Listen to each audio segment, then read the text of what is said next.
Olá, tudo bem? Eu sou o Márcio Miranda e esse é o nosso podcast 15 Minutos, aqui da Gazeta do Povo. Existe uma tentativa criminosa de invalidar condenações. E essas revelações é um exemplo mostrando a importância da uma imprensa livre. Aqueles que têm as mensagens, os hackers criminosos ou os veículos da imprensa, que apresentem. As conversas entre o ex-juiz Sérgio Moro e procuradores da Força Tarefa da Lava Jato em Curitiba, publicadas pelo site The Intercept Brasil, agitaram ainda mais a política no país nas últimas semanas e ainda estão rendendo. Muito se discute sobre vários temas, por exemplo, a veracidade das mensagens, se tem algum problema efetivamente naquelas conversas e ainda a reação dos dois lados, direita e esquerda no país. Esse vai ser um dos temas aqui do 15 Minutos. E também hoje tem futebol e cinema, com as estreias do final de semana e as finais da Copa do Mundo na França e da Copa América no Brasil. É agora e pelos próximos 15 e poucos minutos. Nas últimas semanas, a política no país foi sacudida pela divulgação, pelo site The Intercept Brasil, das conversas entre o então juiz, hoje ministro Sérgio Moro, e procuradores da Força Tarefa da Lava Jato no Ministério Público Federal aqui em Curitiba. Vários questionamentos e reações passaram a surgir desde então, aliás, de lado a lado desse já conhecido fla-flu, da política nacional. Essas reações e também o significado dessas conversas são tema aqui do 15 Minutos agora. Eu convidei o Renan Barbosa, repórter da Gazeta lá em Brasília, para a gente falar sobre isso. Tudo bem, Renan? Tudo bem, Márcio. Um prazer estar aqui. Olha, a primeira pergunta que eu te faço, Renan, é a mesma que você mesmo faz em um texto que está publicado na sua postagem lá no blog da Gazeta. Você considera que já há muitos indícios para crer que as mensagens reveladas pelo Intercept são mesmo verdadeiras. Mas o que isso significa, partindo desse ponto inicial, hein, Renan? Olha, Márcio, eu acho que nesse momento, de fato, há mais indícios apontando para que as conversas são mesmo verdadeiras. Eu já fiz nessa postagem, além de apontar vários desses indícios, que são checagem que os próprios jornalistas fizeram, apurei coisas por mim mesmo também, Então a gente sabe que, de fato, existem áudios. Áudios são muito difíceis para reportar, mas com certeza vamos soltar quando o material é pronto jornalisticamente. Esses áudios existem, eles só não foram publicados ainda porque você tem uma questão de... eles estão fora de ordem nas conversas, então você tem que fazer um trabalho redobrado para colocá-los em contexto correto, justamente para não dar aquele questionamento sobre qual é o contexto da conversa. Mas a questão é, mesmo estas conversas sendo verdadeiras e não tendo sido adulteradas, e também eu acho que a grande maioria dos indícios mostra que essas mensagens não foram adulteradas. Mas, afinal de contas, como se pode afirmar que esse material é autêntico ou não? A reportagem da Folha não detectou nenhum indício de que possa ter sido alterado. Isso não esgota a discussão, porque aí a grande discussão se trata de saber exatamente o que a gente está vendo ali, Eu, particularmente, que cubro o sistema judicial, não vejo, por exemplo, grandes problemas nas conversas que acontecem entre os procuradores. E uma coisa, por exemplo, que é super exagerada, que o pessoal estava dizendo, o Deltan estava em dúvida sobre a denúncia um dia antes de apresentá-la.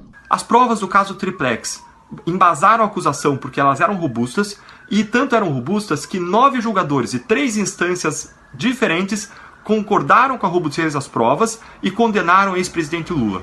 Ora, o que eu espero de alguém que vá apresentar uma denúncia é que realmente faça o trabalho de advogado do diabo para ver se o seu trabalho está realmente consistente, para imaginar como ele poderia ser impugnado e qual é a resposta que você tem a essas impugnações. Quer dizer, então aquilo, em grande parte, é sensacionalismo. Eu sempre agi conforme a lei. Agora, as conversas entre o então juiz Sérgio Moro e os membros da Força Tarefa é um pouco mais delicada pela questão da parcialidade do juiz. Para encerrar essa primeira participação, acho que os 3 pontos mais delicados que vão ser objeto de discussão é aquela parte em que o Moro fala sobre o showzinho da defesa e recomenda que eles façam uma nota, a parte em que ele dá um toque sobre o desempenho da procuradora Laura Tesler, e também aquela mensagem que o Moro indica uma possível fonte para corroborar uma história que eles estavam investigando, né? Então, inclusive, isso pode ter repercussão judicial. Porque muito se falou até agora desse tema, claro, nos meios políticos, né? O fato é, para além dos meios políticos, para desdobramentos jurídicos. A primeira coisa a ter em mente é que tudo indica, 99% de certeza, que esse material é fruto de um hackeamento, embora isso tenha partido dos procuradores e do Moro, porque o The Intercept não fala como eles receberam o material, é direito deles proteger a fonte.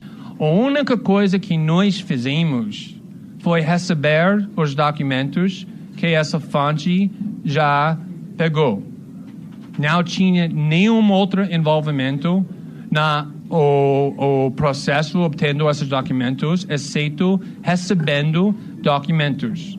Então, esse material é de origem ilegal, ele não pode ser usado para acusar ninguém, nem o Moro, nem os procuradores, em processo disciplinar, muito menos em processo penal. Mesmo que houvesse coisas ali muitíssimo graves, como a prova é ilegal, não pode ser usado para condenar nem acusar. Agora, provas ilegais já foram admitidas para beneficiar réus condenados. Só que aí você tem uma discussão sobre, talvez, se você pode discutir isso, como tem muita gente discutindo, você tem ali provas de que o juiz é suspeito, ou seja, parcial. Mas você não teve nenhum indício até agora das conversas de que provas foram forjadas ou provas que beneficiariam a defesa foram escondidas ou desconsideradas. Esse conjunto probatório foi analisado tanto pela segunda instância quanto pelo STJ. Onde que está o comprometimento objetivo da imparcialidade do juiz? Seria meu, seria das outras cortes, seria da Corte de Apelação, seria do Superior Tribunal de Justiça? E é essa a proposta, então? Nós vamos anular tudo isso?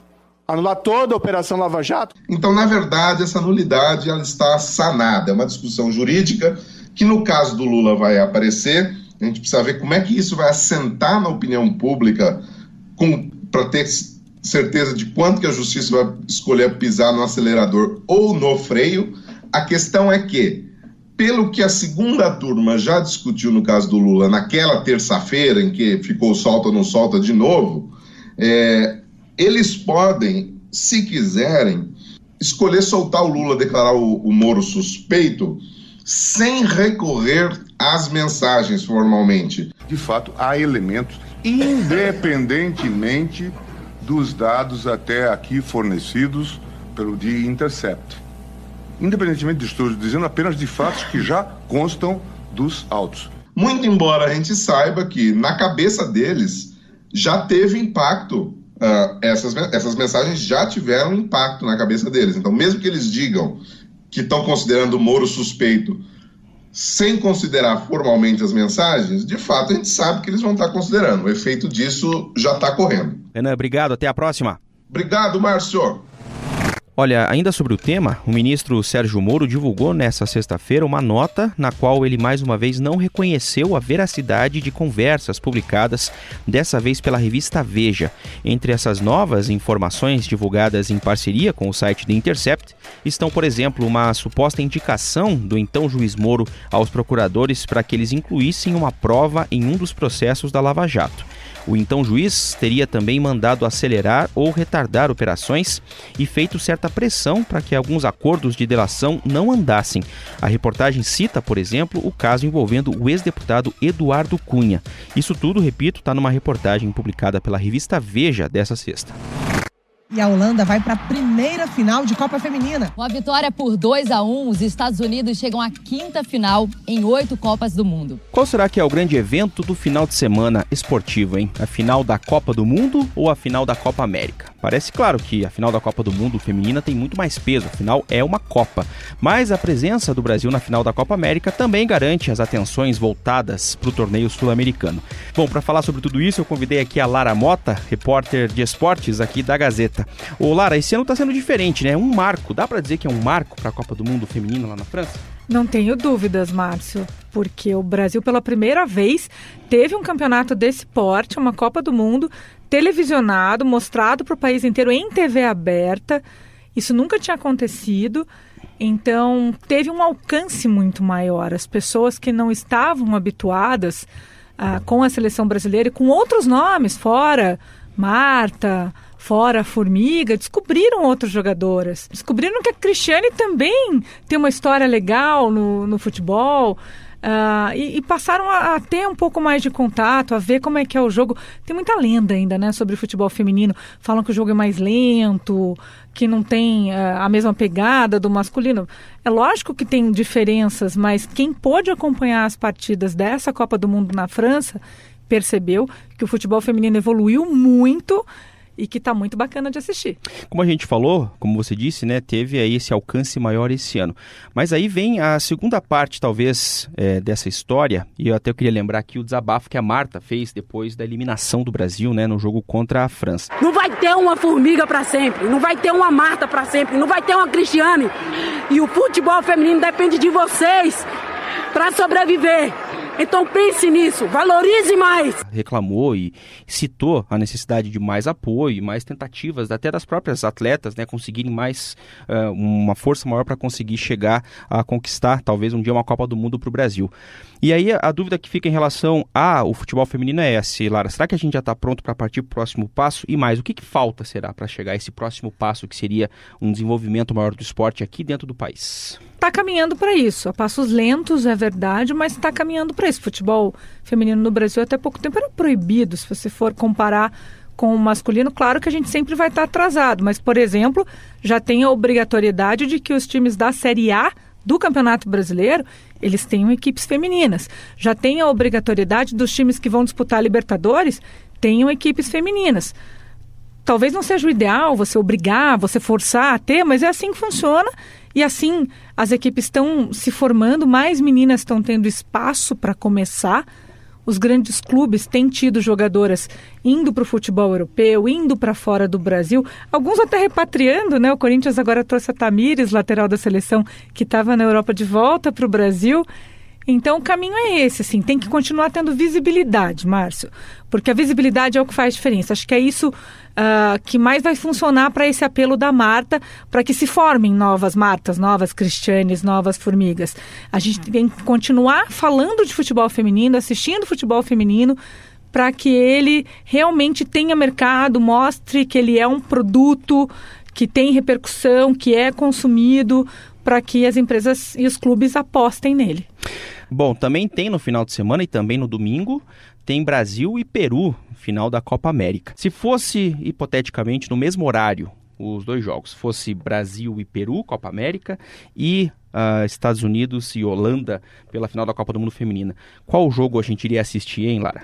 Assiste um na TV e o outro acompanha no tempo real da Gazeta, boa, né? Boa tática. Obrigado, Lara. Até a próxima. Obrigada. Boa sorte para nós. He's no Spider-Man. What is it with you and Spider-Man? What, he looks out for the neighborhood, has a dope suit, and I really respect him. Olha, já que hoje é sexta-feira, vamos encerrar aqui o 15 Minutos com dicas para o final de semana. Está aqui no estúdio comigo o Sandro Moser, que é repórter do Guia da Gazeta do Povo.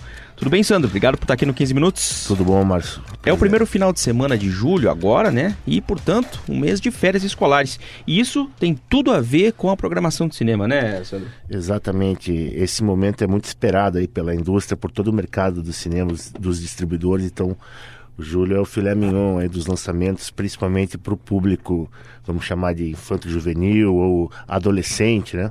Então, tem vários filmes aí que as salas estão dominadas por alguns filmes, uns blockbusters, né, que visam esse público. Principal estreia, certamente, é o Homem-Aranha Longe de Casa, né? O 8º filme do super-herói da Marvel. Salvar o mundo exige sacrifício. Às vezes, pessoas morrem. Dessa vez é vivido pelo ator inglês Tom Holland, e quem acompanha a saga do Homem-Aranha sabe que esse filme tem uma relação muito estreita aí com os acontecimentos dos Vingadores Ultimato, né? Então quem viu os Vingadores com certeza vai entender vai perceber as consequências do que aconteceu no filme, nesse filme aí que estreou com o pé na porta, né? A grande bilheteria mundial do momento, e no Brasil não vai ser diferente, né? Quem tá em cartaz desde da semana passada com essa mesma pegada, assim, dá pra dizer que é o Toy Story 4, né? Woody, como é que eu tô vivo? Você é um brinquedo. Woody, eu tenho uma pergunta. Bom, na verdade não só uma, eu tenho um monte de perguntas. A história do nosso simpático Woody, o boneco, né, o brinquedo, na franquia da Pixar. Que emociona também crianças, adolescentes e pais, esse aí, né? Exatamente. Muita gente que hoje é pai, inclusive, assistiu lá o primeiro Toy Story, que já tem 20 anos praticamente. E esse filme é a curiosidade que é a grande bilheteria do cinema nacional do ano, né? 1 milhão de brasileiros já foram ver Toy Story 4, se você ainda não foi. O filme está em cartaz aí em várias salas. Tem também a Turma da Mônica, Laços, né? Eu tenho um plano. Cada um vai ter que usar a sua habilidade. A Magali, ela é muito magla. Universo Maurício de Souza, que também aguardado. Agora em 2019 está completando 60 anos. Valorizaria aí a Turma da Mônica. Sandro, obrigado pelas dicas. Até a próxima. Valeu, um abraço. Essa foi a edição de número 5 do nosso 15 Minutos. Quer ter muito mais informação sobre tudo isso? Não esqueça de assinar a Gazeta do Povo para ter acesso a todos esses conteúdos e muito mais. Sempre lembrando que o 15 Minutos, nosso podcast diário, é gravado no estúdio da Gazeta do Povo em Curitiba. Eu sou o Márcio Miranda e esse episódio teve a produção do Vivaldo de Souza Neto e da Jennifer Ribeiro, a montagem do Leonardo Bestloff e a edição de conteúdo do Rodrigo Fernandes. Um bom final de semana e até mais. Gazeta do Povo. Clareza de convicções, coragem no posicionamento.